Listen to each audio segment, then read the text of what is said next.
Hi, Bob here at Reality Training. Just a short piece for today on the subject of this gentleman, Mr. Winston Churchill. This is a book that I got about a year ago. I actually met the author, Andrew Roberts. It's an amazing book. I've got to be honest, I'm only not even a quarter of the way through it. It's a massive read, but it's extraordinary. And it's called Churchill, Walking with Destiny. Because Churchill believed that everything that happened in his extraordinary life up to 1940 had prepared him for leading our country during World War II. He felt that that was his destiny to do that job.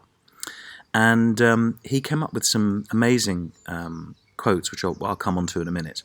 But I think it's important to consider that thing about what brings you to that point in your life, what prepares you for these things that are coming. And I think it's probably fair to say that most of us in our lives were pretty unprepared for what's going on at the moment. And so that's when you need a bit of inspiration to help you understand what's going on and to keep it going. So one of the quotes he said was this: "Success is never found, failure is never fatal, courage is the only thing." Success is never found, failure is never fatal, courage is the only thing. So that's a great one. The other one I really like is this: one ought never to turn one's back on a threatened danger and try to run away from it. If you do that, you double the danger.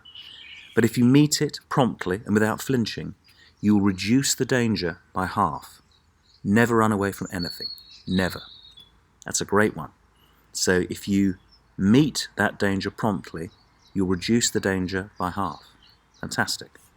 Now I love the other one from World War II. Victory at all costs. Victory in spite of all terror. Victory however long and hard the fight may be. For without victory, there is no survival. That's it. That's it.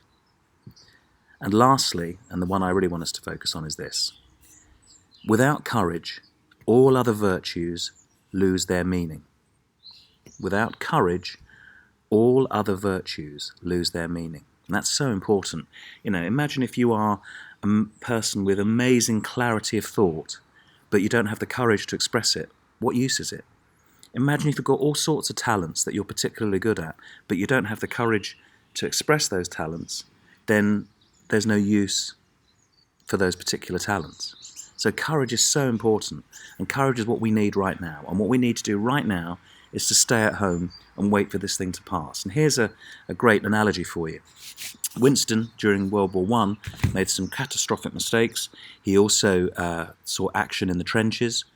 And think about this: if your actions 100 years ago had meant that you were pushing more men over the top, possibly to meet their deaths, then you wouldn't have taken those actions. You would have not done them. And I think right now, our action is to stay at home, because if your actions are that you're going out and enjoying yourself more and meeting up and doing things that are the wrong thing to do, you are putting more people in danger, and that's clearly not the right thing to do. So all you've got to do is just be courageous about staying at home, and we can do that. And this thing will pass, and we'll have met this danger promptly and doing the right thing without flinching. That's what we need to do. So I hope that's been of use to you today. And take courage, and we'll see you on another one of these quite soon. This is Bob, Reality Training.